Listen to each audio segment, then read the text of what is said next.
시청자 여러분 안녕하십니까? 예. 자, 오늘 광화문을 흔들었던 정가훈 목사님 나오셨습니다. 목사님 안녕하십니까? 네, 안녕하세요.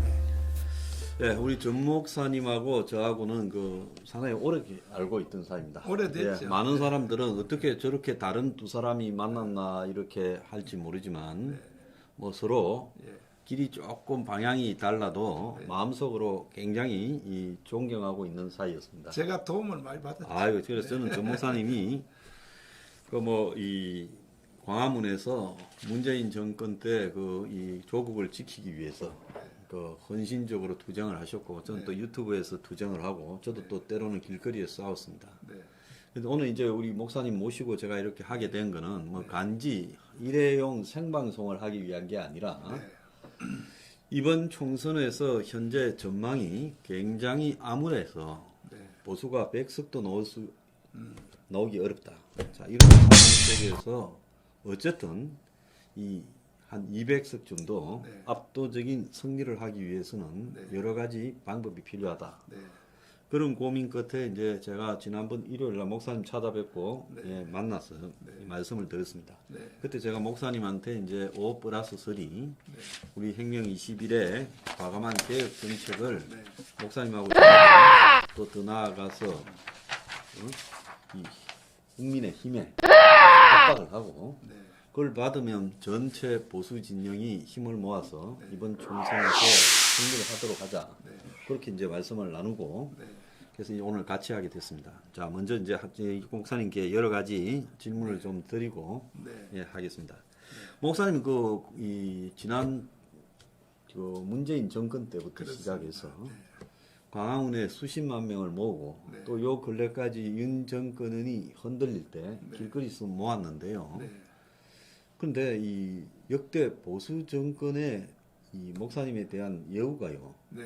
필요할 때는 전부 다 찾아가서 이렇게 굽신거리고 또 도움을 바라고 이러다가 요즘에는 밤에는 목사님 찾아가서 만나고 낮에는 안 만났다. 뭐 이렇게 하면서 아니요, 밤에도 안 와요. 밤에도 안 갑니까? 좀 나쁜 놈들이네. 예. 그래서 어떻게 저거들은 그야말로 배 두드리고 기득권의 오렌지족으로 편안하게 사는 거고 목사님은 길거리에서 죽을 고생을 하셨는데 그런 모습을 보면서 어떻게 좀 실망을 하지 않습니까?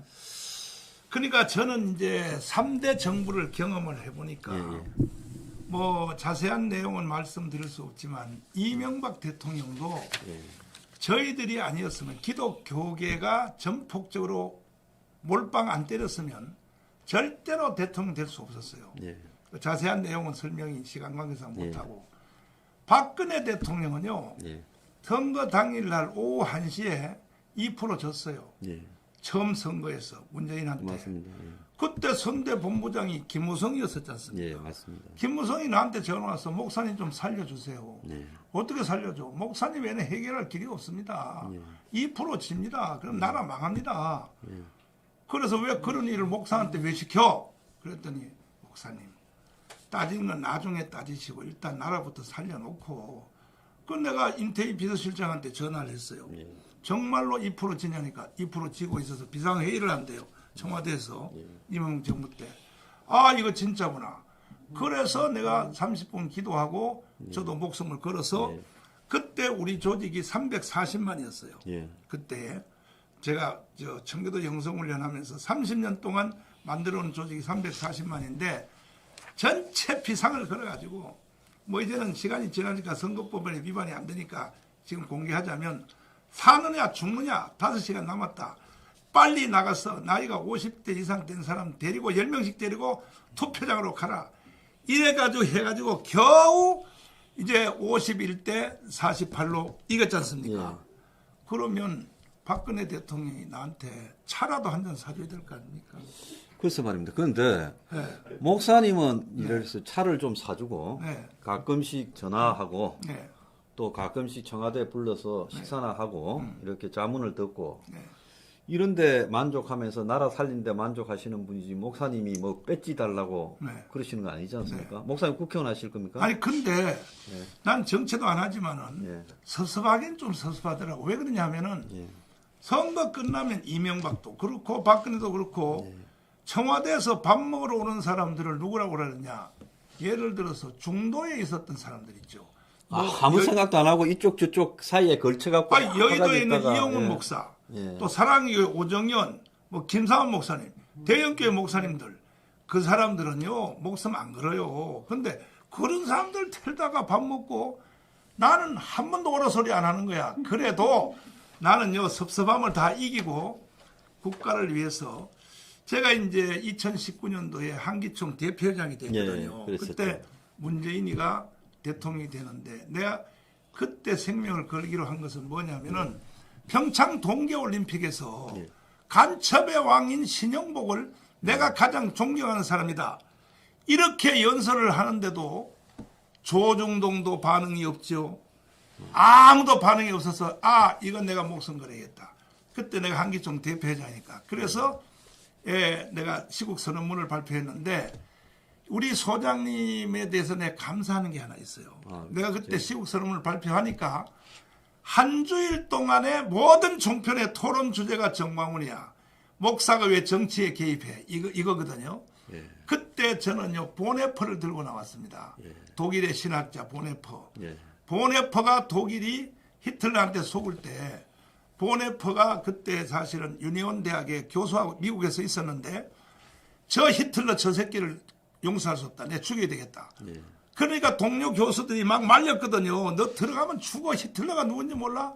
그때 이 보네퍼가 하는 말이 목사라고 하는 것은 신학자라고 하는 것은 성도가 죽은 뒤에 한 송이의 국화꽃을 가지고 장례식 치러준 사람이 아니고 성도가 죽기 전에 죽음을 막아주는 사람이 목사가 할 일이다. 그러면서 그 유명한 워딩 미친 자에게는 운전대를 맡길 수 없다. 이렇게 이제 내가 이 워딩을 가지고 나갔더니 온 종편에서 목사가 왜 정치에 개입해? 우리 종편에 있는 모든 언론인들이요 진짜 공부 좀 해야 돼요. 그것도 삼류들입니다. 예. 왜 그러냐면은 목사는 정치에 개입하게 돼 있어요. 원래가. 예. 아브라함 카이퍼, 존 칼빈도 제네바 시장에 고문을 했거든요. 그런데 원체 한국 언론들이 공부를 안 하니까 내가 그렇게 나오니까 막 나를 까기 시작하고 막 일주일 동안 토론회 할 때에 유일한 딱 이 황장수 TV에서 정가훈 말이 맞다고 나를 지원하고 나왔어요. 그때 내가 반한 거지 솔직히 이야기해서. 우리 소장님에 대하여. 예, 저는 대부분의 한국의 거대한 교회의 그 근엄한 목사님들이 좋은 옷을 입고 좋은 차를 타고 훌륭하게 신도들한테 이 굴림을 받으면서 막상 이 국가가 위기에 당했을 때 전부 국가를 외면하고 적당히 서서 좌파 정권이 되든 우파 정권이 되든 대통령을 위한 조찬 기도회나 하고 그러지 않습니까? 그렇습니다. 근데 저는 그 정강훈 목사님을 때로는 뭐 수구 꼴통 목사라고 많은 사람들이 비판을 해도요. 저는 목사님을 존경하는 이유 중에 하나가 뭔가 하면 그런 어떤 이 많은 목사님을 한국에서 거의 뭐 꼴통, 좀 수구 꼴통 중에 꼴통이고 뭐 별의별 그 다 비난을 하지 않습니까? 그렇게 함에도 불구하고 그래도 행동하고 실천해야 될 때는 행동에 옮기는 것이다. 자기들은 그렇게 전혀 못하죠. 예, 그런 부분에서 봤을 때 상당히 그 훌륭하시다 이렇게 보고 있습니다. 어쨌든 그 문재인 때 뭐 저도 그때 문재인 비판 방송한다고 문재인이 저한테 뭐 유튜브 탄압부터 이루 말할 수 없었는데 목사님은 뭐 길거리에서 또 싸워주고 그랬지 않습니까? 저는 깜빵 3번 갔다. 예, 깜빵 3번 가셨죠. 그래서 그 한국에서 과연 역대 목사 중에서 이 정권의 폭압에 한가하다가 깜빵에 그렇게 가신 분이 있냐? 없습니다. 그제? 그래서 이런저런 이야기를 할 게 아니라 목사님이 그 행동과 실천으로 옮긴 부분 진짜 훌륭하다라는 걸 제가 존경을 합니다. 다만 제가 목사님한테 이제 하나 안타깝거든요. 저 열정과 정열이 계신데 저기에 좀 시대적 방향까지 제대로 컨텐츠를 조금 목사님 탑재를 해서 제가 대답을 먼저 할까요? 예, 먼저 하십시오. 나는요 이용만 당해. 예. 이용만 당해. 그러니까요. 예, 난 특별히 이 자유우파 정당인 옛날에 뭐 자유한국당 뭐 또 황교안 또 뭐 이 저 뭐 현재 국민의힘 정당 있잖아요. 저는요 죽기 살기 고생해가지고 아니 소장님 이것 좀 인정 한번 해주세요. 제가 한기총 대표가 시국선언문 발표 안 했으면 강화문 운동이 일어나지 않았거든요. 아니, 그 강화문 운동은 네. 전적으로 대한민국의 목사님 아니면 네. 그걸 주도할 사람이 없었다는 건 제가 목사님 앞에서가 아니라 인정합니다. 또 하나요. 예.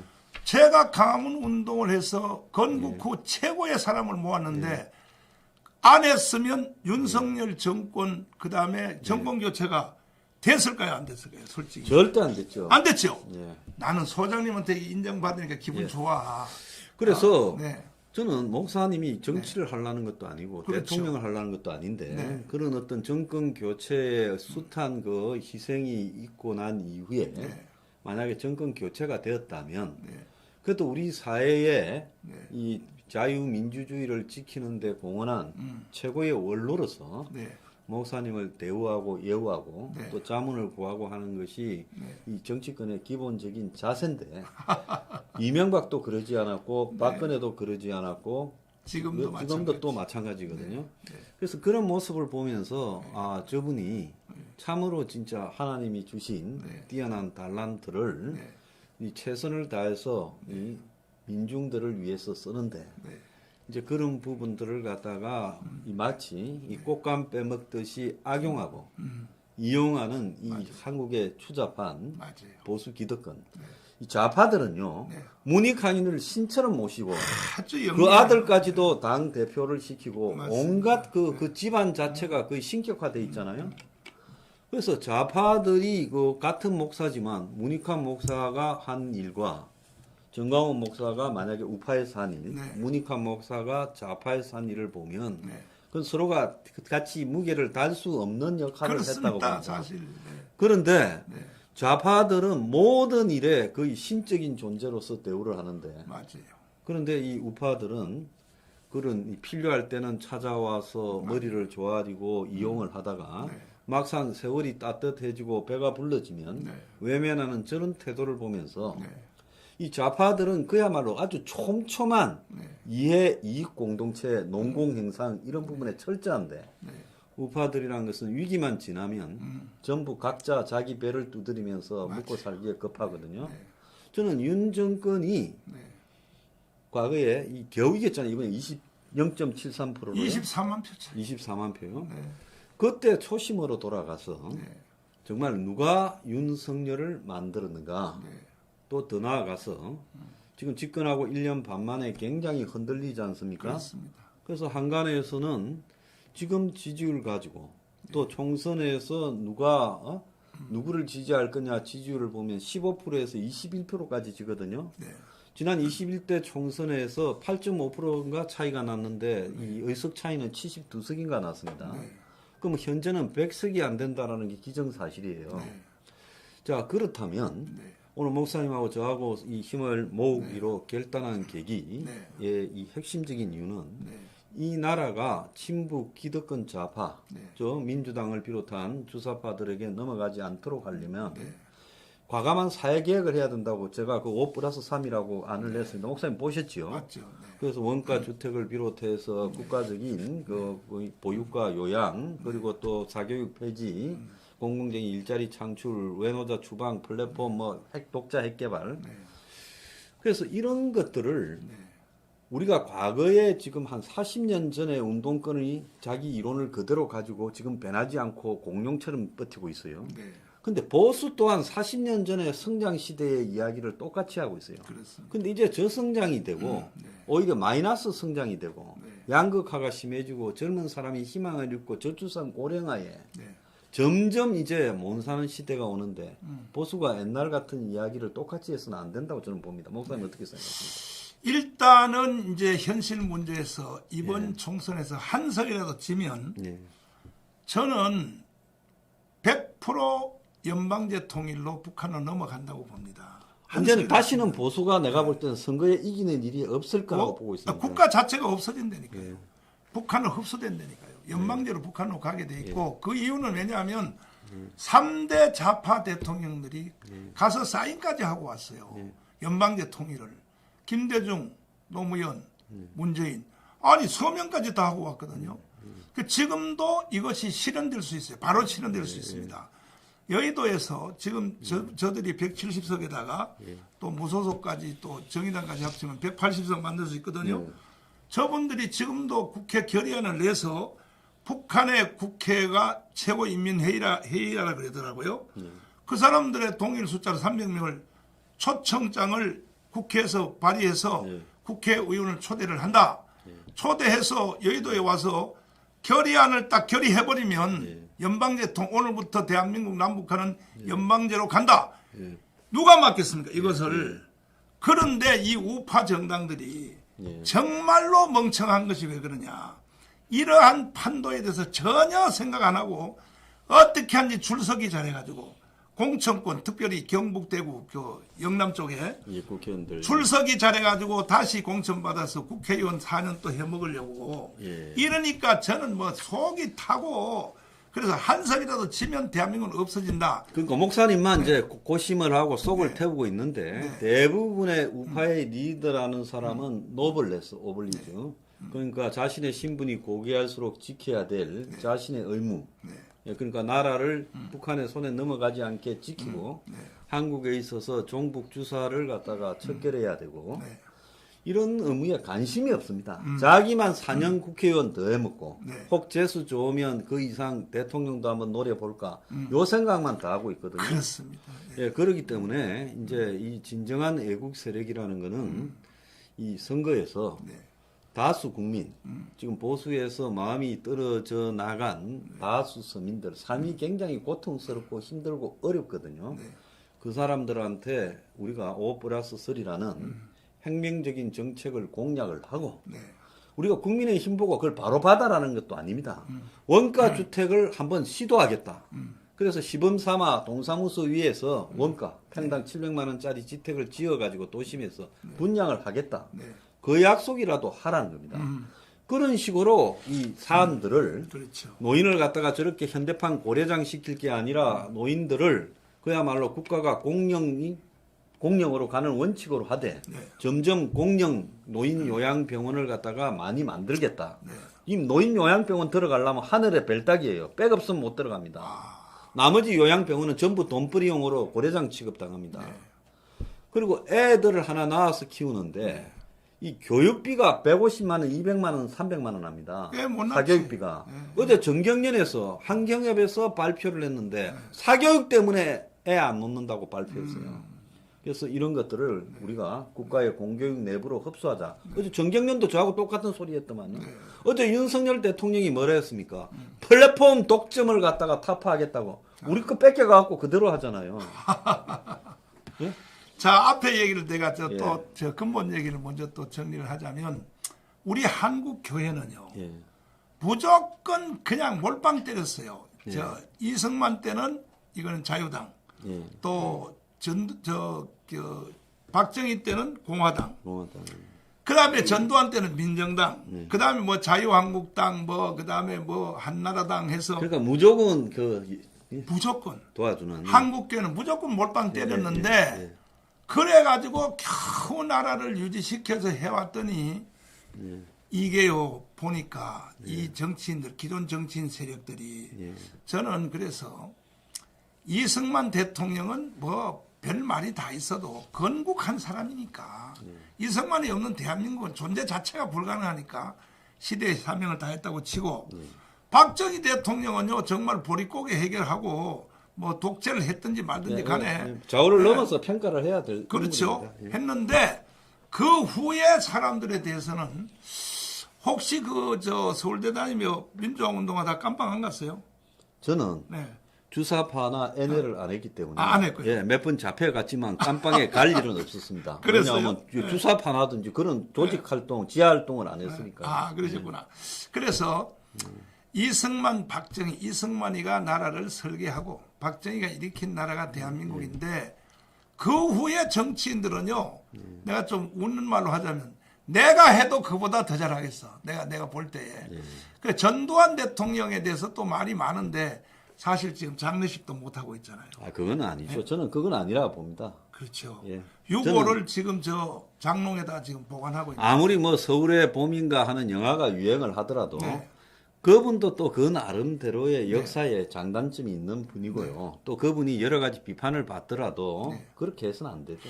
근데 요즘 그 아이비리그의 신종 학문 중에서 새로 나온 학문인데 그때의 그 사건이 없었으면 오늘날은 어떻게 됐느냐 이렇게 접근해 들어가는 아이비리그 신종 학문인데 예를 들면은 노르만디 상륙 작전이 없었으면 유럽은 어떻게 됐을까 이런 식이죠. 또 한국으로 적용된 게 하나 있어요. 뭐냐면 메가더가 인천 상륙 작전을 안 했으면 오늘 대한민국은 어떻게 돼요? 이렇게 접근해 가는 건데 그렇다면 그 대한 역사라는 부분입니다. 예. 그렇죠. 그러면은 그 원리로 전두환에 대해서 이제 적용을 하자면 전두환이가 실제 그 계엄사령관도 아니었었지만은 합수부로서 예, 수사단장에 광주 사태가 일어났을 때 공수부대를 투입해서 광주 시내를 포섭을 안 했으면 오늘날 대한민국은 어떻게 됐을까? 이걸 나는 한번 생각해 보는 거야. 그러면요 이미 순천, 목포까지는 다 번졌고 바로 전라북도로 가고 전라북도 충청도로 수도권에 와버렸으면 광주 사태 때 난 대한민국 끝났다고 생각해요. 그러면 전두환 대통령이 긍정도 있고 부정도 있는데 그 우리 전문가니까 소장님이 더 잘 알죠. 전두환 대통령 때 경제가 제일 잘 됐잖아요, 사실은. 그래도 삼저 호황 시절에서 한국이 고속 성장을 하면서 국민이 살기는 제일 편했죠. 시간 관계상 그런 얘기 이제 할 시간이 없고 그럼에도 불구하고 전직 대통령을 장례식도 못하도록 전두환의 유언이 이거지 않습니까? 내 죽은 뒤에 유골을 만들어 나는 나라를 지켜야 되니까 북한이 보이는 산에다가 높은 산에다 내 유골을 뿌려달라. 그랬더니 좌파 애들이 환경단체가 환경오염된다고 못 뿌리게 했단 말이에요. 그러니까 이 이순자 여사가 세상에 어떻게 국립묘지 간다고 하는 것도 아닌데 뿌려달라고 하니까 그래서 땅을 하나 샀대요.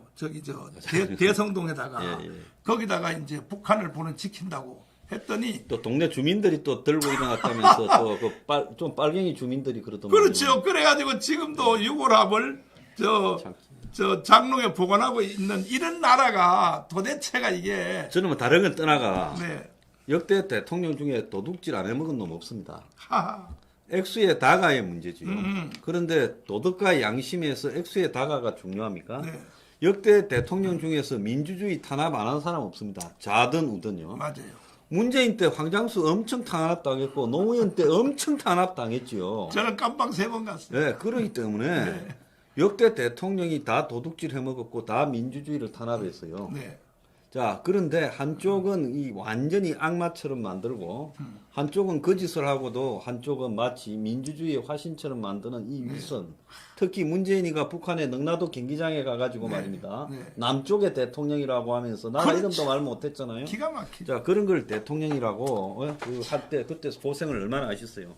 그래서 목사님, 우리가 이제 중요한 거는 행동으로 옮겨서 보여줘야 되는데 솔직히 말하면 좌파가 보수를 우습게 여기는 것보다 저 기득권 보수, 성공한 보수라고 하는 국민의 힘이 보수 단체들을 솔직히 말하면 헌신짝처럼 여기고 아주 가소롭게 여기고 마치 해먹고. 이용만 해먹고 가까이 해서는 안 될 부분. 저는 지난번에 깜짝 놀랐습니다. 원희룡 장관이 저도 원희룡 장관 개인적으로 잘 알아요. 아 그래요? 네, 둘이 잘 아는 사이입니다. 옛날에 한번 찾아왔더라고요, 저를. 그래서 사람은 똑똑하고 괜찮죠. 그런데 그 원희룡 장관이 목사님이 하는 이 기도에 갔다가 아니 제가 아는 기도회도 아니었었어요. 사실은 아니었었어요? 경북 대구의 장로들이 장로들이 열심히 하는 행사구나. 집회고 그 집회의 후원자는 경북도지사 이철우. 이철우가 돈을 6천만 원을 냈어요. 그 저도 거기 강사로 간 겁니다. 사실은 강사로 갔다가 원희룡 장관이 거기 초청을 받아서 정치 연설한 것도 아니고 신앙 간증했거든요. 신앙 간증을 갖고 그리고 신앙 간증에 간 다음에 끝난 다음에 목사님이 계시면 아니 그게 길에 지나가다 만났던 인사하러 갔던 그것이 뭐가 중요한 이야기입니까? 목사님이 이 나라에 무슨 접촉하면 안 되는 불가촉 천민입니까? 강사 대기실에서 원희룡 장관은 내려오고 나는 올라가고 하는데 강사 대기실에서 눈 한 번 마주친 적밖에 없거든요. 그런데 80개 언론사가 아주 그냥 난도질을 했더만요. 원희룡하고 정강훈하고 붙었다. 이야, 정말 나는요, 네. 이 한국의 언론 환경을 보면, 근데 그걸 또 다 또 확인을 하셨구만요. 예, 자, 알죠. 네. 그래서 제가 네. 참 제가 만약에 목사님이라면 그 뭐 안 그래도 신장도 안 좋지만 이 허파가 터져가 가슴이 터져서 죽었을 것 같아요. 하도 억울해서. 그래서 목사님이 그동안에 이 나라를 위해서 애쓰신 이 열정, 네. 그리고 목사님이 가진 진짜 남이 아무도 못 따라오는. 네. 저는 미국이 과거에 뭐 19세기 이럴 때 네. 이 하버드 저 영국에서 뭐 옥스퍼드부터 나와가지고 미국의 하버드 예일 대학을 만들고 목사들이 다 만드는 거 아닙니까? 다 목사님들이 예. 만들었죠. 그러니까 거기에 근엄한 목사들이 폼 잡으면서 미국의 기족적인 선교를 할 때 그렇죠. 일부 반지성주의를 표방하는 그 부흥의 목사들이 네. 나타나서 이 부흥회를 하기 시작하니까 그렇습니다. 신도들이 근엄한 그 하버드 목사들한테 안 가고 전부 부흥회 목사들한테 다 몰려가 버렸거든요. 네. 그래서 미국의 이 반지성주의의 핵심이 이 부흥회 목사. 네. 그 사람들이 그야말로 미국의 서민들의 이 고통을 네. 이렇게 들어주죠. 정강훈 목사님이 원래 잘 모르시는 분이 있는데요. 그 정강훈 목사님은 한국에 근엄하게 뭐 신학대학 나와가 박사 따고 타이틀을 잡아갖고 하는 그 폼 잡는 목사가 아니라 바닥으로 내려가서 그 장이동의 목사님 교회에 제가 보니까 신도들이 한국에서 제일 참 서민들이시더라고요. 그렇습니다. 거기에서 이 부흥회를 통해 가지고 어떻게 말하면 미국의 그 이 신앙이 다시 불이 붙는데 부흥회 운동이 한 것처럼 그렇게 했잖아요. 네. 그걸 갖다가 운동판에 옮겨서 한국의 보수 운동을 부흥회식으로 만드는 거 아닙니까? 그렇습니다. 예, 그래서 이게 불이 붙었던 겁니다. 그게 요즘은요. 그냥 그렇게 된 게 요즘은 아니에요. 기독교인들 보다가 예. 일반 세상 사람들이 저를 더 좋아해요. 예. 광화문 운동 한 것 때문에. 예. 근데 그게 이제 족보가 있어요. 예. 역시 미국이 왜 아직도 하나님 앞에 쓰임을 받느냐 하면 아까 말씀하신 대로 하버드, 예일, 프리스턴 출신 예. 귀족 목사들이 예. 쫙 가라앉혀 놓으면 예. 그야말로 무식한 붕사들이거든요. 예. 무디 스포전 토레이 예. 족보가 있어요. 예, 족보 있습니다. 무디 스포전 토레이 찰스 피니 에드워드 예. 조나단 예. 요 안에서는 이런 사람들이 나와서 부흥회를 통하여 영적인 세계를 확 뒤집어 놨거든. 예. 뒤집어 놓으니까 가라앉았다가 뒤집어지고 이래서 미국이 현재까지 유지가 되는데 대한민국이요. 기종 목사들 때문에 또 망해요. 현재. 예, 제가 그렇습니다. 대한민국의 교계가 가라앉은 것도 이 기종 그렇죠. 목사들 때문이고 네. 또 한편으로 대한민국의 국민의 힘으로 상징되는 네. 이 상류층 네. 그야말로 강남에 살고 네. 돈 많고 한 20%에 들어가는 돈 많고 네. 우리 사회 좋은 직업을 다 차지하고 있는 상류층이 네. 보수를 갖다가 이제 핵심이라고 하는데 그 사람들이 네. 솔직히 말하면 대한민국의 보수를 이 모양으로 만들어놔서 네. 목사님이 거리에서 서민 보수들을 지금 뒤집고 있는 거 아닙니까? 네. 그래서 제가 목사님하고 손을 잡기로 한 거는 네. 거기에 네. 이 제 컨텐츠를 좀 집어넣자 이야기입니다. 저는 뭐 컨텐츠 집어넣을 정도가 아니고 내가 이제 조금 후에 충격스러운 말씀을 한번 드리려고 했는데 이 나라가 살기 위해서는 일단요 제가 그 감옥 간 이유를 내가 먼저 설명을 해야 되겠어요. 제가 문재인을 간첩이라고 그랬어요. 문재인 간첩이라고 해서 제가 76개 혐의로 고발을 당했습니다. 그러니까 뭐 내란 선동 혐의, 집시법 위반, 선거법 위반, 뭐 명예훼손 76개 혐의로 고발됐는데 심지어 뭘까지 고발되겠느냐? 50년 전에 다녔던 신학교 성적을 조작했다. 이걸 고발을 했어요. 그래서 내가 검사한테 내가 성적을 조작했으면 지금 현재 성적표를 내가 띄어가지고 줬어요. 뭐야? 현재 A 플러스로 돼 있어야지. 조작을 했으면 지금도 꼴등인데 누가 꼴등으로 조작한 사람이 어디 있습니까? 그러니까 검사가 이거는 뺍시다. 이런 식으로 76개를 내가 혐의를 받았는데 제일 핵심이 뭐냐면 현역 대통령을 왜 간첩이라고 했느냐. 이게 이제 재판부가 저한테 신문하는 거예요. 그래서 제가 이렇게 대답했어요. 이건 내가 대답할 문제가 아닙니다. 이것은 도보다리에서 문재인이가 김정은에게 넘겨준 그 유명한 USB USB 안에 내용에 보면 문재인은 간첩이라는 것이 거기에 쓰여 있습니다. 네. 그랬더니 이 허선하 부장판사가 재판을 여기까지 하고 바로 청와대에다가 USB 내용을 재판부로 제출하라 그랬어요. 네. 못하는 거야. 할 수가 없겠죠. 한 번 또 명령했어요. 못하는 거야. 세 번째 못하니까 예. 76개 혐의를 다 저를 무죄를 딱 때려가지고 제가 그 3번 구속되고 깜빵 6개월 사는 대가로 법무부로부터 6,800만 원 탔어요. 그러니까 일할 거 없으면 감옥 가는 것도 괜찮겠더라고요. 6,800만 원 탔는데 지금 현재 우리 교회에 전국적으로 헌금이 1등입니다. 주일날. 여의도 순복음 우리 절반도 못 따라와. 명성교도 절반 못 따라와요. 근데 우리가 하는 이 헌금이 다 돈 있는 장로님, 권사님들이 하는 게 아니고 그야말로 전부 어려운 성도들 이런 사람들이 헌금을 집중타로 때려요. 우리 교회에. 왜? 사랑제일교회를 지키는 것이 나라를 지키는 것이다. 전국에서요. 자기 교회 다니면서 11조는 우리 교회에다 보내버려. 이 서민 사람들이. 그래서 지금 그래서 내가 애국운동을 계속 이제 할 수 있는 것인데 그래서 이제 무죄를 받고 이제 나왔는데 이제 시간이 너무 이제 없으니까 문제는 현재 문제인데 예. 윤석열 대통령 있잖아요. 예. 사실 대통령 공짜로 주선 거 아닙니까? 솔직히. 그냥 자다가 얻었죠. 네, 그러니까 이거는 광화문 때문에 사람으로 말하면 정광훈 때문에 그냥 주선 거야. 근데 그리고 저도 초반에 네, 전부 그 양반 박근혜 집어넣었다고 돌 던질 때 그렇지. 제가 한 10번을 수만 명을 동원해가지고 조국 수사 잘하는다. 저거는 옳다고 해야 된다. 네, 하고 그 서초동에서 집회를 하고 홍대 앞에서 집회를 했죠. 역시 전문가예요. 예, 그런데 네. 이제 여기서 중요한 거는 목사님이 서민지향적인 그야말로 이 신도들, 지지자들 대부분이 서민지향적인 목사님이에요. 그렇죠. 자, 그런데 한국의 보수가 네, 서민들이 길바닥에서 아스팔트 운동을 하고 또 서민의 이 지도자 격으로서 목사님이 서민들의 의식을 부흥시켜 가지고 네. 지금 이 애국 투쟁에 끌어내고 했잖아요. 네. 그런데 그러면 서민들한테 주는 게 있어야 될 거 아닙니까? 그렇죠. 그러면 정책이 서민들한테 야, 집 없는 사람이 지금 한 46%인데 네. 원가라도 집을 좀 지어주자. 또 노후가 그야말로 거의 거지꼴인데 네. 고려장인데 현대판에 네. 노인들을 국가에서 돌보자. 또 사교육을 좀 폐지하고 공교육을 흡수해서 네. 자식 이 교육비 좀 들어가지 말자. 예? 그리고 애 낳아서 우리 멸종 국가입니까? 그렇죠. 애 놓도록 애들 교육을 갖다가 정부가 보육을 책임을 좀 지자. 네.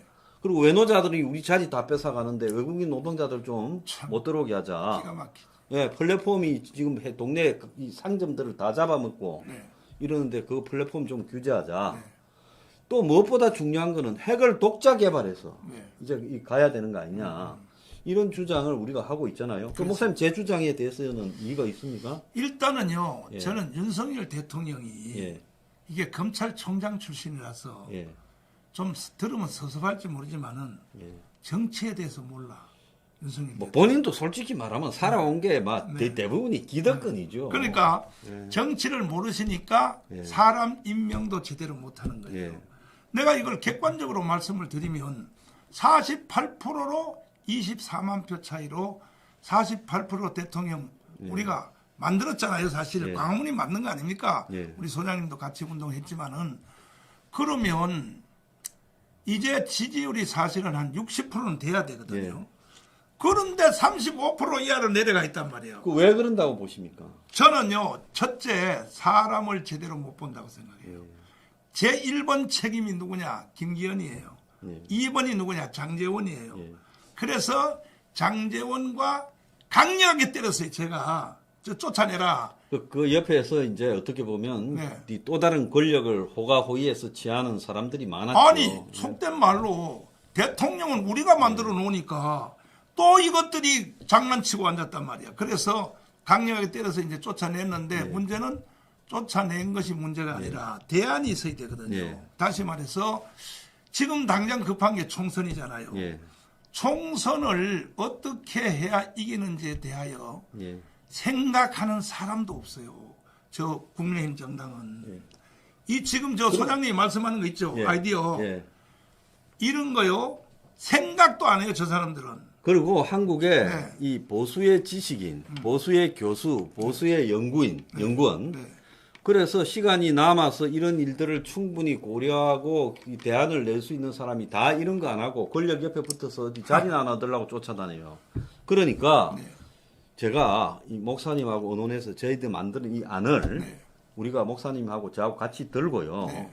이걸 가지고 이제 이 총선 앞두고 네. 이 서민 대중들의 표를 얻으려면 네. 우리는 당신들에게 이런 삶을 보장해 주겠다고 약속을 해야 됩니다. 네. 무조건 당신들은 이 나라를 지키기 위해서 종북으로 지키기 위해서 희생만 하라 할 수는 없는 거 아니겠습니까? 저는요. 그 정도 욕심이 아니고 내가 오늘 여기 올 때도 예. 비장한 각오로 왔거든요. 예. 그 정도만 돼서도 안 되고 일단은 이 상태로 가면 100% 져요. 국회의원 선거에 100% 지는데 지면 모든 책임은 누가 져야 되냐. 윤석열이가 져야 예. 돼요. 져야 되는데 윤석열 대통령은 정치를 모르시는 분이에요. 모르시는 분인데 들으면 섭섭하겠지만요. 아, 그건 들어도 섭섭해도요. 네. 그거 정치를 잘 모른다. 네, 인사를 못한다. 네. 그리고 판단력이 부분이 네. 자기 아집에 빠져 있다. 이거는 네. 다 아는 사실입니다. 잘 모르시는 것이 왜 그러냐 하면은 결과가 나타났지 않습니까? 예, 35% 지지율이 48% 당선되는데 35%가 뭡니까? 창피하게. 그러면 이걸 어떻게 기적적으로 우리가 다시 저는 목표가 200석입니다. 200석. 예. 하기 위해서는 그 목표 200석이라는 건 단순히 국민의힘한테 200석을 주겠다는 게 아니라 범보수 진영에서 네. 200석을 획득하겠다 이 말씀이죠. 이거를 위해서는요. 윤석열 대통령이 결단을 내려야 될 게 몇 가지가 있어요. 첫째 뭐냐. 모든 국회의원들을 자유 경선해버려야 돼요. 우파. 예. 자유 우파 정당. 그러니까 우리 저 소장님도 정당 가지고 계시잖아요. 예. 그러니까 모든 우파 정당이 함께 참여하는 자유 경선을 해서 한 명만 딱 나가면 우리 200석 해요. 저쪽은 정의당까지 합쳐서 한 명 나오는데 우리는요 3명, 4명 나가. 그러니까 이게 안 되는 거야. 그러니까 이걸 윤석열 대통령이 아무리 국회에서 간섭할 수 없다고 하지만 말이 간섭할 수 없지. 사실은 뭐 대통령 뒤에서 다 주무르겠죠. 네, 그러니까 사람들은 그렇게 생각합니다. 윤석열 대통령이 결단을 내려서 자유 경선해서 뭐 나를 좋아하는 사람이 되든 안 좋아하는 사람이 되든 일단 우리 편이 돼서 200석이 돼야 되니까 이 결단을 하나 내려주셔야 되고 자유 경선을 하도록 해야 되고 그 다음에 더 핵심적인 말씀은 소장님이 또 안 받아도 되겠지만 뭐냐. 소장님이요. 선대위원장으로 들어가야 돼요. 아니 뭘 바깥에서 뭐 잔소리 한다고 걔들이 뭐 들을 힘이 있는 줄 알아요? 못 들어요. 저 사람들은 기가 다 막혀가지고 못 듣는다니까요. 저는 솔직하게 네. 정치를 네. 정당을 대표를 하면서도 정치를 혐오하고 이 국회의원이나 뭐 이런 이 관직에 나간다라는 데 대해서 이미 안 하겠다. 제가 목사님 모시고 이걸 하자고 할 때는 네. 내가 그런 거를 갖다가 다 내려놓고 네. 가겠다라는 입장에서 사람을 모으고 네. 목사님 주변으로 네. 그래서 우리가 손을 잡고 같이 해야지 네. 내가 뭘 하겠다고 하면서 이러면 그것은 원칙이 훼손된다. 네. 목사님도 국회의원 할 거 아니지 않습니까? 국회를 할 것 같으면 제가 옛날 네. 다 해버렸죠. 네, 목사님 몰라 대통령이라 하고 싶겠죠. 대통령도 안 해. 저도 안 해. 그런 거. 저도 그럼 저도 그 두 개 다 안 합니다. 네. 그러면서 네. 그렇다면 사심 없는 두 사람이 네. 아니 저는 뭐 예를 들어서 만약에 국민의힘이 나한테 예? 자기들이 내 딱 선거 끝난 다음 날 내려올 거니까 네. 선거에서 이 개혁을 하기 위한 개혁위원장을 시켜서 네. 정책에 대해서 황장수한테 맡긴다. 이렇게 한다면 내 해줄 용의는 있죠. 그러고 내 선거 끝나는 다음 날 바로 내려오겠습니다. 그러니까 예? 그렇게 해서라도 이기겠다면 해주지요. 자 그러면 예. 소장님이 국회의원 한다는 것도 아니고 예. 만들어만 주고 예. 나는 끝나겠다 예. 하면 소장님이 선대위원장으로 들어가면 끝나는 거예요 사실은요. 근데 바깥에서요 우리가 가르친다고요. 저 귓구멍이 막혀가지고 저 못 듣고요. 더 웃긴 얘기 드릴게요. 제가 여의도에 있는 국민의힘 정당 국회의원들 많이 알잖아요. 예, 많이 아시죠. 만나면요 예. 밥 먹으면서 나한테 하는 말이 뭔 말인지 압니까? 이건 우리 집안 얘기를 흉을 봐서 그런데 이건 사실이니까 뭐냐 이렇게 목사님 솔직히 야당 국회의원 하는 것이 훨씬 낫습니다 이래. 그래서 그게 어떻게 낫냐고 그랬더니 야당 국회의원을 하면요 국정감사할 때 카메라도 탁 이렇게 비춰주고 그리고 언론에 노출도 잘 되고 돈도 예. 지원금도 많이 많이 갖다 들어오고 주고, 예. 이러는 거야. 예. 그러니까 기어이 여당 국회의원 할 필요가 없다 이게. 그러니까 자기만 당선되면 되는 거예요. 이게 국민의힘 정당의 사고예요 현재. 다 그래요. 거의 다 그래요. 다 그런데 그래서 문제는 우리가 문제점만 말해서는 안 되고 해결점을 말해야 되는데 한국 최고의 지금 그 아이디어와 컨텐츠를 가진 사람이 내가 이거 옆에 계신다고 말하는 게 아니고 이 황장수 소장님 이상의 해결책, 아이디어, 구체적인 없어요. 그러니까 이번 총선에서 우리가 나는 200석을 목적을 하는데 200석을 해야 혁명 수준으로 국가를 개조할 수 있다. 이걸 위해서는 소장님의 그 아이디어를 바깥에서 말할 것이 아니라 선대위원장으로 들어가서 땅 하루에 한 건씩 그냥 주택 문제, 저출산 문제 빵빵 때리면 국민들이 광란을 일으켜야 되거든요. 결국은 국민들이 광란을 일으켜야 우리가 이 나라를 살리고 또 대선에 총선에서 이기고 하는데 지금 내가 보니까 국민들을 광란을 일으킬 소재가 없습니다. 저희들 입에서나 저희들 머릿속에서는 절대 안 놉니다. 안 나오죠. 예, 그래서 제가 목사님한테 저는 솔직히 말하면 아무 사심 없는 입장에서 이 나라가 친북 이 주사파 이 세력들한테 이 지는 걸 막기 위해서라면 내가 모든 마음을 내려놓고 뭐든 도와줄 생각이 있습니다. 예, 그리고 거기에 목사님하고 손을 잡고 뭐든지 할 생각이 있어요. 그래서 저는 이제 오늘 이후로 목사님하고 우리가 이런 거를 갖다가 하려면 가만히 있으면 또 정강훈과 황장수 뭐 둘이 가까이 하면 뭐 어떻다 이렇게 저렇게 할지 모르겠지만은 아니, 저 때문에 또 피파하고 말 받았어요. 아니 저는 절대 상관없습니다. 저는 어제 제 커뮤니티에 내가 우리 이 서민들을 위한 계획안을 받으면 악마라도 손을 잡을 건데 근데 정강훈 목사님 같은 이런 이 필드에서 나라를 위해서 헌신한 분하고 손잡는데 부실한거린 놈이 있으면 다 탈당하라 했어요. 저는 그런데 굴하지 않습니다. 저는 남의 이런 평가에 대해서 의식하지 않습니다. 그래서 목사님하고 저하고 좀 있으면 이제 협약식을 읽고 우리 사인을 하겠지만 모든 형태의 목사님하고 저하고 마음 비었잖아요. 둘이 정치할 생각 없어요. 그리고 국회의원 할 생각 없어요. 비례대표나 이런 것도 안 해요. 출마도 안 해요. 그러니까 같이 할 이 대부분의 저는 보수 세력들에게 호소합니다. 그래서 뭘 해먹으려고 어떻게 기웃거리지 말고요. 여기 다 와라는 거예요. 여기 와서 세를 넓혀서 그래서 저는 여태까지 저하고 관계가 뭐 좋았던 나빴던 모든 사람들 다 수용하고 일을 할 겁니다. 그래서 목사님하고 제가 이 우리가 말하는 이 총선 승리, 종북 세력의 집권을 막기 위한 개혁연대라는 이름의 조직을 만들어 가지고 그 명의로 지금 이 우리가 세도 넓히고 또 광화문에서 행사를 하면 제가 가서 연설을 하겠습니다. 기꺼이 참석을 할 거예요. 우리 당원들 다 오라 할 거예요. 진짜요? 예. 연설하러 나오실까요? 연설하러 간다. 내 여기 방송해놓고. 세계 손가락 그래. 세계 손가락. 연설. 그러면 내가 연설 잘하니까 저거 하면 굉장히 많이 올 겁니다. 그렇죠. 그래서 내가 연설할 거고 또 연설뿐만 아니라 각종 행사에 목사님 필요해서 황장수 와서 좀 하라 하면 내가 다 할 거예요.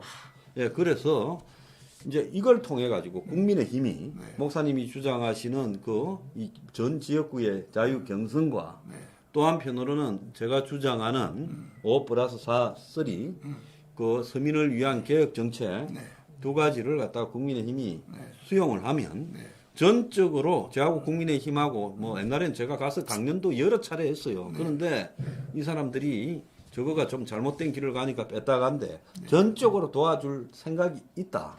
나는 제가 그걸 분명히 약속을 합니다. 그래서 그렇게 하게 되면 대부분의 국회의원이 그들이 될 거고 그렇지만 일부는 뭐 일부 저도 아니고 목사님도 아닌 네. 그야말로 충실한 이 보수의 가치에 원론적인 또 제야에서 보수들도 나올 거고 네. 그렇게 해서 총선을 승리하고 그 총선 승리한 이후에 이제 나라를 바로 잡아가야 된다. 제가 그런 생각을 하고 있어요. 네. 자, 그래서 네. 우리는 그 사실은 이제 오직 조직이다 해서 조직에 올인을 했습니다. 예. 지금까지 우리가 조직된 것은 누구든지 핸드폰이 있으면 검색하면 돼요. 예. 자유마을이라고 돼 있어요. 예, 제가 잘 알고 네, 있습니다. 그렇죠. 여기에 지금 조직된 사람이 예. 약 지금 현재 몇 명이냐? 570만이 넘었습니다. 예. 그 600만이 넘었는데 예. 누구든지 검색할 수 있어요. 이것도 동네별로, 마을별로, 개인별로 통계가 다 나오게 돼 있어요. 나오게 돼 있는데 그러면 이제 우리가 1000만 조직이 목표거든요. 예. 그 1000만 조직을 해놓으면 누군가가 이 조직을 통하여 이 나라를 살릴 사람이 나올 것이다. 이렇게 생각을 했는데 소장님이 마침 주일날 찾아오셔가지고 말씀하는 걸 보니까 야, 내가 이거 조직을 잘 해놨구나. 이제는 우리의 조직에다가 우리의 조직에다가 그러면 이게 선거구별로 얼마나 조직돼 있냐면요. 253개 지역별로 우리 동대표들의 조직한 것을 다 하면 2만 명이 넘어요. 선거구별로 2만 명이 넘습니다. 이거 검색해보면 뭐 언제든지 나오니까. 그럼요. 우리가 한 달 안에 3만 명까지로 늘리려고 지금 사투를 벌이고 있습니다. 그런데 이렇게 해놓으면 뭐하냐 이거야 도대체가. 써먹을 사람이 없는데 이거를. 그래서 그 목사님한테 제가 제안을 하나 드리고 싶은 거는 이 총선 전에 그리고 공천이 시작되기 전에 충분한 시간이 있을 때 광화문에서 그 국민의 힘에 이 개혁을 촉구하고 총선 승리, 종북 세력에 대한 총선 승리를 촉구하는 국민대 이름을 조금 바꿉시다. 그걸 갖다가 대규모로 좀 이렇게 합시다. 그렇게 해서 그걸 통해 가지고 거리에서 국민의 힘에게 변해라, 바뀌어라. 공천도 그야말로 밑바닥에서부터 공천을 하도록 해라. 또 더 나아가서 개혁적인 가치를 받아라. 그렇게 촉구하는 집회를 하고 그러면서 세과시를 하고 이런 압박들을 같이 해갑시다. 그리고 저는 그 윤석열 대통령하고 딜을 한번 해야 될 것 같아요. 아, 그거 하십시오. 딜을. 그래가지고 어떻게 할 것이냐 이거야. 한동훈 법무장관이 지금 여기 비대위원장으로 간다 그러는데 저는요 몰리기는 해도 내가 그 40년 동안 이 사회운동하고 또 정치운동을 하면서 제 경험한 바에 의하면 한동훈 장관이 가도 난 해결 안 될 것 같아요. 왜 안 되냐? 일단 벌써 드러나잖아요. 자 보십시오. 한동훈 장관이 지금 비대위원장으로 가는 거는 거의 확실한 걸로 돼 있잖아요. 돼 있는데 확실하죠. 이분은 검사 출신이잖아요. 검사 출신이고 국회 가서 말싸움하는 거 보면 말 잘해요. 말 좋죠. 그걸 가지고 또 자유우파 국민들이 속아요. 한동훈의 말에 지금 또 속아 있어요. 또 광란을 느껴요. 왜 그러냐면은 말을 아주 그냥 이기니까 일단은 상대방을. 그러나 한동훈 장관 가지고는 해결이 안 되는 이유가 저는 말을 제가 목회 50년 했거든요. 그래서 난 말 딱 들어보면 저 사람 속에 뭔지 금방 알아. 그 중에 한동훈 장관이 뭐라고 말하냐. 나는 문재인 때 한지에 쫓겨나갔다 왔다 이게요. 다시 법무연수원 있죠. 그 기양사리 가잖아요. 원장이겠죠. 갔다 왔기 때문에 나는 절대 그런 짓을 안 한다라고 자랑스럽게 말을 하는 거예요. 그래서 지금 현재 좌파 검사들 있잖아요. 그대로 있는 거야. 그러니까 그 양반이 한마디로 이 강남 좌파와 비스무리한 혼자 잘난 젠틀하고 매너 좋고 말빨이 있다고 하는데 저도 말빨 좀 있는데 한동훈이하고 저하고 갖다 놓으면 내 저기 30분 안에 다운 시킬 자신이 있어요. 그 국민 여론조사에서. 언제 우리 유튜브 일로 한번 제가 옛날에 그 저기 종편에서 최고의 스타였지 않습니까? 맞아요. 만약에 제가 TV 나가가지고 TV를 못 나가게 막고 있어서 그렇지 5분만 이야기하면요 국민의 힘이 대선에 이기는 총선에 이기는 수가 나올 거예요. 그렇기 때문에 안 하면 저거 손해인 거고 그래서 그 한동훈이는 인생의 깊이를 좀 더 갖춰야 돼요. 자꾸 외노자 이렇게 풀자 할 게 아니라 외노자를 풀자라는 게 서민들한테 어떻게 다가오는가에 대해서는 기득권의 이 대기업이나 이런 데서는 외노자 풀자면 좋다지만 서민들 입장에서는 외노자가 자기 일자리를 경쟁하는 사람들이다라고 생각을 하고 있습니다. 그런 부분들도 신중하게 이야기를 해서 그 야당 앞에 그냥 또박또박 여자애들 말싸움하듯이 잘해요. 네. 근데 그 이상의 깊이가 부족한 측면이 있어요. 그렇죠. 물론 뭐 그 사람이 비대위원장 한다는 걸 반대한다는 거 아니에요. 그 당에서 알아서 할 바고. 그래서 이 목사님과 제가 그들에게 충고하고 경고하고 잘하라고 하고 우리를 받아라고 하고 받으면 그때는 이유야 없이 한 몸이 되어서 내가 이 국민의힘을 포함한 보수 대연합을 찍어달라고 TV에 나가서 제가 한 서너 번 연설하면요 판 뒤집을 자신이 있어요. 그런데 만약에 안 받는다 하면 그때는 목사님하고 저하고 우리 길을 간다고 생각하고 우리 힘을 합치고 좀 더 모으면요 5%는 얻을 겁니다. 전국에서. 5%가 뭐예요? 안 되겠습니까? 10%는 예, 아니 있기 때문에요. 그때는 끝까지 가서 영어로 치킨 게임이라고 해가지고 니 죽고 내 죽자고 해. 교훈을 가르쳐. 어차피 나라 망한 거. 예, 어차피 망한 거예요. 네, 예. 어차피 망한 안 받으면 망할 거니까. 네. 그래서 저희들은 이제 우리 당이 현재 일반 당원들 지지 세력은 이제 한 500~600만 정도가 됐고 진성 당원들도 있죠. 1,000원짜리 내는 사람이 124만 명이 넘었어요. 우리가 1,000원이 무섭더라고. 1,000원이 1,000원짜리가 124만이 넘었으니까 우리 이제 우리 황장수 소장님 정당하고 우리가 이제 MOU를 하면 하면 같이 운동을 하면은 내가 볼 때 국민의힘 정당도 이길 수 있어. 사실. 아니, 그럼요. 우리가 이 컨텐츠가 있고 목사님의 그동안에 헌신하신 조직력이 있고 양쪽에 또 당원들이 굉장히 충실해요. 이 승도가 높아요. 그렇기 때문에 충분히 그럴 수 있다고 생각합니다. 그러니까 제가 기초적인 이 사실적인 말씀을 드리면 우리는 253개 출마자 있죠. 이미 공천 다 해놨어요. 공천 다 해놨는데 누구든지 더 좋은 사람이 있으면 신청하면 언제든지 바꿔줄 수 있도록 이렇게 이제 해놨습니다. 저희들도 한 100여 군데 지역구에 책임자를 정해놨어요. 그분들도 언제든지 또 목사님과 똑같은 입장에서 비우게 돼 있습니다. 자, 그렇게 해놓고 그 다음에 이제 그 전략이 경북대구 있잖아요. 경북대구는 우리는 끝까지 선거 가려고 합니다. 지역구 후보. 왜 그러냐? 경북대구는 이제 25석인데 25석 중에 절반은 우리가 이기려고 그래요. 국민의힘 정당을 이기려고 합니다. 왜 그러냐 하면은 국민의힘 정당 하나만 가지고 200석 만들어 줘봤자 또 싸워요, 걔들이. 또 싸우고요. 또 대선에서 대참패를 할 겁니다. 그렇죠. 그러니까 근본적으로 그들이 체질을 개선할 수 있도록 이번 기회에 충격을 줘서 같이 할 수 있도록 돼야 된다. 적이 아니라 변화시켜서 새로 태어나게 만들어야 된다. 그래서 우리 소장님하고 합쳐가지고 일본에 가면 공명당이라고 있지 않습니까? 제가 잘 알죠. 그 자민당과 공명당은 그 우당적 관계지만은 끊임없이 견제하면서 같이 가잖아요. 그렇죠. 그게 사실은 저도 그 생각했습니다. 종교당입니다. 저기 창가학회. 호랑남묘 창가학회, SGI. 창가학회에서 만든 그게 종교당인데 불과 30석밖에 안 돼. 근데 왜 일본이 건전하냐면 자민당을 끌고 다녀. 그것이.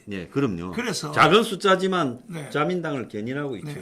그래서 경북 대구는 우리는 끝까지 간다.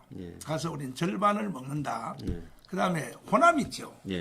호남은 어차피 한 석도 안 돼. 그렇지만 표는 그쪽보다 더 넣을걸요. 국민의힘 정당이 아니 우리가 뛴다면 그렇죠. 국민의힘보다 표가 더 넣을걸요. 호남에서는요. 그렇죠. 더 나와요. 호남은 어차피 안 찍어요. 국민의힘 정당을. 그러니까 호남도 끝까지 간다. 왜? 선거 운동하는 그 2주일 동안에 각 구별로 선거 유세차 가지고 돌아다니잖아요. 이게 이제 비례대표 표 있지 않습니까? 이걸 홍보하기 위해서 호남은 끝까지 간다. 그러면 이제 말씀하신 대로 호남은요 기독교인들이 34%예요. 예. 아, 그렇죠. 호남이 예. 기독교 야성이지 않습니까? 그렇죠. 예. 34%니까 아마 국민의힘 정당을 거의 안 찍을 겁니다. 예. 호남도 자존심이 있어가지고 예. 국민의힘 정당은 안 안 찍고 찍고 오히려 이쪽을 다 전향을 찍겠죠. 해도. 예, 호남의 야당들은. 예, 그래서 저한테 이 정당을 지시하신 예. 호남의 최고의 지도자인 김중원 목사님이 예. 저한테 명령을 했어요. 예. 마지막 돌아가시기 전에도 유언을 했어요.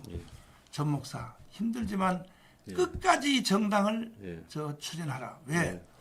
호남에게 탈출구를 열어줘야 된다는 거야. 호남이 설령 전향을 한다 해도 국민의힘 정당은 안 찍는다는 거야. 예. 그래 문을 열어주기 위해서라도 예. 이 정당을 계속하라. 이래서 했더니 결국은 이게 적중을 했고 그래서 영호남은 끝까지 간다. 끝까지 가고 충청도 있죠. 예. 그 다음에 수도권에는 예. 이제 말씀하신 대로 예. 우리 저 소장님을 선대위원장으로 받아주신다든지 예. 하면은 예. 협력해주고 예. 만약에 안 한다 예. 그러면 뭐 어차피 그거 뭐 이래 망한 거 우리라도 이제 그렇죠. 씨를 뿌려야죠. 그렇습니다. 예. 저는 그런 각오가 예, 그래 가지고 저 목사님하고 생각이 오늘 뭐 전혀 다른 바 없이 일치하고요. 네.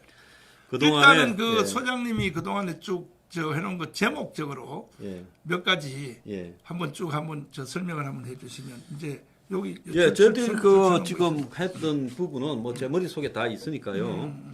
우리는 원가 주택을 갖다가 지금 내놓고 첫 있어요. 번째 예, 정부가 원가주택. 예, 공적으로 원가 주택을 공급해야 된다. 그거는 최고의 선거 예. 전략이. 두 번째는 이 사교육을 폐지해야 된다. 폐지. 예. 그 정경련이 사교육이야말로 지금 빈부격차나 저출산의 원인이라고 이야기했어요. 맞아요. 그 다음에 세 번째로는 이 요양, 아, 예? 노인 요양에 대해서 이것을 국가가 돌봐야 된다. 네 번째는 이 보육, 예? 육아에 대해서 국가가 돌봐야 된다. 아 근데요 더 이상 말하지 마세요. 왜냐하면 이거 뺏겨가면 안 돼요. 예, 뺏겨 그만큼만 예, 그만큼만 하시고요. 예, 오늘 좌우간 이 존경하는 이 정강훈 목사님 그동안에 필드에서 참 애를 쓰셨는데 제가 언젠가는 서로 결합이 되어서 정강훈 목사님이 가진 저 훌륭한 이 하나님이 주신 달란트를 이 땅에 한번 이룩할 수 있도록 내가 도와야 되겠다 생각을 했습니다. 그런데 이제 그 저한테는 또 유일하게 오랫동안 공부해온 변화하는 시대에 우리가 어떻게 대응해야 될 건가라는 대안은 준비되어 있습니다. 그래서 목사님의 이 조직력 그리고 목사님의 이 동원력 힘과 제가 가진 이 아이디어가 합쳐지면 제가 폭발력이 있을 것이다 이런 생각을 하고요. 또 이 목사님하고 저뿐만 아니라 목사님하고 제가 정치 안 하겠다는데 직접 정치 안 하겠다는데 여기에 오는 사람들 진짜 마음을 열고 다 와야 된다고 저는 보고 있습니다. 그래서 그 모든 사람들이 여기에 모여서요. 국민의 힘을 개혁시키기 위한 압력을 넣고 그들이 배난다면 서로 간에 공정한 룰을 정하고 공정한 가치를 앞세워서 전적으로 도와야 되죠. 하나가 그 되고요. 이유는 국민의힘 정당은 스스로 변할 능력이 없어요. 예, 없습니다. 맞습니다. 밖에서 충격을 줘야 됩니다. 한동훈이 아니라 한동훈이 할아버지가 와도 예. 대안이 없어요. 맞습니다. 예, 그 목사님 말씀에 제가 전적으로 동의를 하고요. 그래서 그걸 하기 위해서 목사님하고 저하고 오늘 힘을 모으고 이 철학서를 이제 작성을 합시다. 아 감사해요. 예, 자 그래서 그냥 뭐 하면 말한다 할까봐 우리 저기 좀 읽어 주십시오. 예, 우리 유재복 대표, 유재복 우리 경기 지부장님이 요 오셔가 요 앞에서 목소리가 카랑카랑하시니까 좀 읽어 주시고 목사님 요 보시니까. 지금 읽었는데. 예, 예. 여기 앞서 자유통일당 고문 전광훈, 혁명 21당 대표 황장수. 두 당은 2024년 22대 총선을 맞이하여 현재 대한민국 국민들이 누리고 있는 자유와 평등, 번영이 심각하게 위협당하고 있고 기존 범보수 진영의 판도와 정책으로는 이와 같은 위협을 제거할 수 없다는 걸 절박한 인식을 공유하고 있고 이에 따라 범보수 진영이 친북 수구 좌파 기득권에 압승하기 위하여 상호 연대하여야 할 네. 필요성을 절감하고 다음과 같은 내용의 협약을 체결하여 네. 신의에 기반하여 이를 성실히 준수하기를 대한민국과 대한민국을 위하여 목숨을 바친 순국 선열 앞에 엄숙히 맹세한다. 다음 1조 자유통일당은 서민과 중산층을 위하여 대한민국을 혁신하기 위해 혁명 21당의 핵심 강령 5+3을 수용하기로 하고 두 당은 힘을 합쳐 총선 과정에서 위 가치를 범보수 진영에 확산하는데 총력을 기울일 것을 약속한다.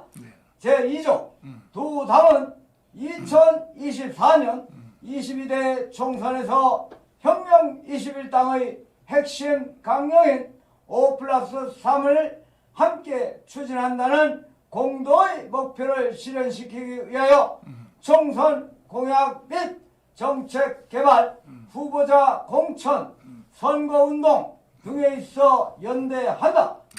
제3조 두 당은 혁명 21당의 핵심 강령인 5+3의 실현과 이에 대한 연대 투쟁이 친북 수구좌파 기득권의 대한민국 파괴 책동을 번세하는 유일한 방안임을 동의하고 이에 따라 국민의힘을 포함한 범보수 세력으로의 유연 확대를 위하여 공동으로 노력한다. 제4조 본 협약은 두 당의 대표가 본 협약서에 서명 날인함에 따라 그 즉시 효력이 발생하고 공중을 받도록 한다. 2023년 12월 20일 자유통일당 고문 전광훈, 혁명 21당 대표 황장수 이상 같습니다.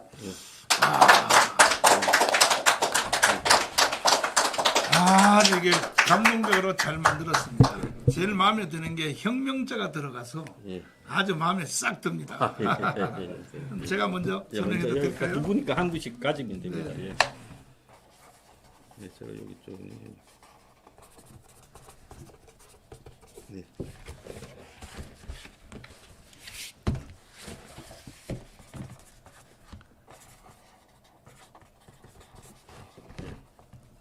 자, 이제 이거 서서 이제 악수를 들고 한번 하시죠. 네. 자, 목사님, 예, 오늘 감사합니다.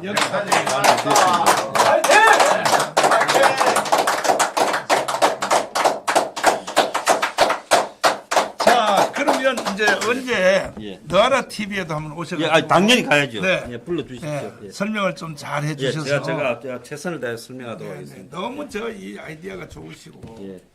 이거 외에는 거의 뭐 방법이 없을 것 예, 같습니다. 그래서 그 목사님 모시고 앞으로 그 목사님 뭐 방송에도 제가 출연도 하고요, 집회에도 가고 하면서 서로 간의 힘을 오늘 약속한 대로 실현시키기 위해서 최선을 다하겠습니다. 제가 마지막으로 말씀드릴 예. 것은 종편에 그때 한창 스타로 나가실 때 예, 그때에 하신 말씀들이 일반 국민들이 거의 이해를 못하는 사람이 많아요. 예, 반드시 일본처럼 된다. 부동산 뭐 등등. 예, 예. 근데 그대로 다 돼버렸어요. 예. 제가 좀 빨리 가서 문제입니다. 천천히 가야 되는데. 그래서 이 나라가 앞으로도 이제 소장님 생각대로 될 것입니다. 네, 감사합니다. 자, 오늘 그 훌륭하신 정강훈 목사님을 모시고 그 정강훈 목사님의 자유통일당과 그리고 혁명 21 황장수가 여러분 앞에 이 생방송 토론을 하고 또 국민 앞에 약속하는 의미로 협약서를 체결했습니다. 앞으로 힘을 모아서 총선 승리 그날까지 최선을 다하도록 하겠습니다. 목사님 감사합니다. 감사합니다.